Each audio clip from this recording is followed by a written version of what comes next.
What's up, guys? So we have newly confirmed leaks on the new DJI Mini 3. Alright, so here we have it, the DJI Mini 3 Pro. These are the new confirmed pics that were released this morning. As you can see, we have it in high resolution now, except for this one. This is a new controller, as you can see. Now look at the body of this Mini 3. Absolutely awesome looking. Totally different from the Mini 2. You can see this is in high resolution. We can see more detail on the drone. It is under 250 grams, sub 249 right there, ultra light.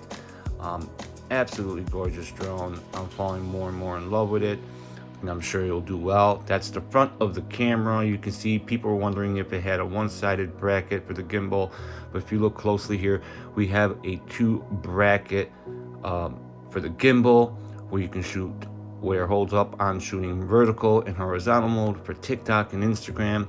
And we have the f1.7 there. As you can see, the camera is on a vertical position right now. So it blows my mind how DJI has done wonderfully on this drone. Now you can see the sensors in the back from the front.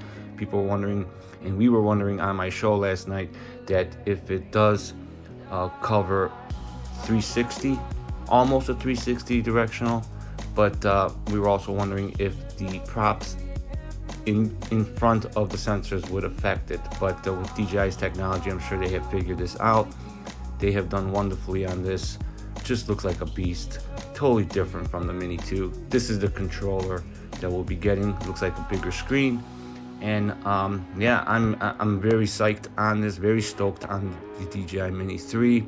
And it looks like we'll be getting two versions. We get the Mini 3 Standard, and we'll get the Mini 3 Pro.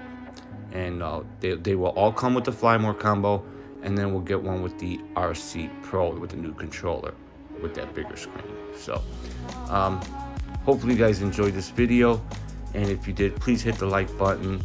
Make sure you subscribe for more info, and we'll see you on the next one. Take care.